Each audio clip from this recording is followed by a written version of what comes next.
मी API Jitendra Thakur, police station Jaripatka Nagpur शहर। काल दिनांक 16/7/2025 रोजी रात्री जिंजर मॉलजवळ रात्री 10 ते 2 वाजेपर्यंत जिंजर मॉल या ठिकाणी नाकाबंदी राबविण्यात आली होती माननीय वरिष्ठ पोलीस निरीक्षक सर। त्यामध्ये आमची महिला पोलीस निरीक्षक बाबर मॅडम सोबत स्टाफ व ट्रॅफिकचा काही स्टाफ होता। ते जिंजर मॉल या ठिकाणी नाकाबंदी राबवित असताना रात्री 20:20 वाजता सुमारास इटारसी पुलाजवळून एक काळ्या रंगाची गाडी आली।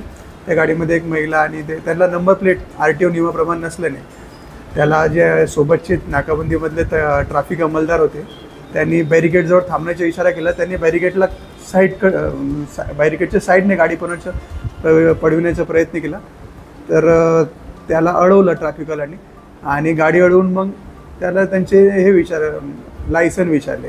त्यामध्ये एक महिला पण बसलेली होती। त्यांनी त्यांच्याकडे लायसन नसल्याची माहिती दिली RTO ट्रॅफिकवाल्यांना। मग ट्रॅफिकवाल्यांनी त्यांना लायसन व्हॉट्सअपवर बोलून घ्या, गाडीचे पेपर व्हॉट्सअपवर बोलून घ्या असं बोलले। मग त्यांनी कोणाला तरी फोन लावला। मग फोन लावल्यानंतर तो जो गाडीवाला होता त्याचा भाऊ दुसरी गाडी घेऊन आला आणि त्यांनी लगेच गाडी घेऊन आल्यानंतर पोलीसवाले ऐसी करते अरेरावीची भाषा, समोरचे जे दोन्ही होत्या अरेरावीची भाषा, आणि जो आमचा ट्रॅफिकवाला होता त्याची कॉलर पकडली त्यांनी ट्रॅफिक अंमलदार। तर त्या दरम्यान मग कॉल केला आमच्या स्टाफने आणि कॉल केल्यानंतर मग तिथे पोलीस निरीक्षक कदम साहेब आले ट्रॅफिकचे।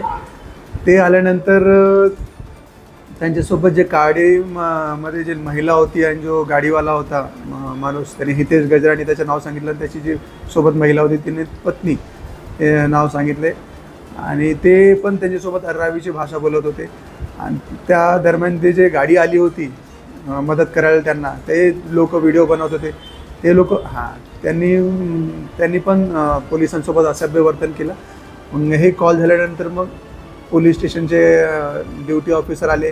मग त्यांनी जे सरकारी कामात अडथळा व्यत्यय निर्माण केला त्यासाठी मग त्यांच्या विरुद्ध गुन्हा दाखल केला, त्यांचे नाव निष्पन्न करण्यात आले आणि पुढील कायदेशीर कारवाई पोलीस स्टेशनला त्यांच्या विरुद्ध जे लोक आहेत FIR नंबर 525/2025 कलम 132 351 1-2 352 3-5 प्रमाणे गुन्हा दाखल करत पुढील तपास पोलीस स्टेशन जरीपटका करत आहे।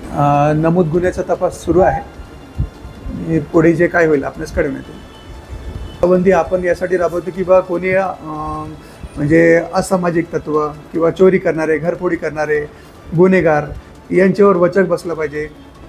पेट्रोलिंग दरम्यान ते भेटतात त्यांच्यावर कारवाई होते, मग सामान्य जनतेला त्याच्यावर एक आमचा मेसेज जाते आणि आम्हाला कायदा राबवण्यामध्ये मदत होते। त्यासाठी आम्ही नाकाबंदी राबवते आणि जे बेरात्री फिरणारे जे फिरस्ते गुन्हेगार आहेत त्यांच्यावर वचक राहते।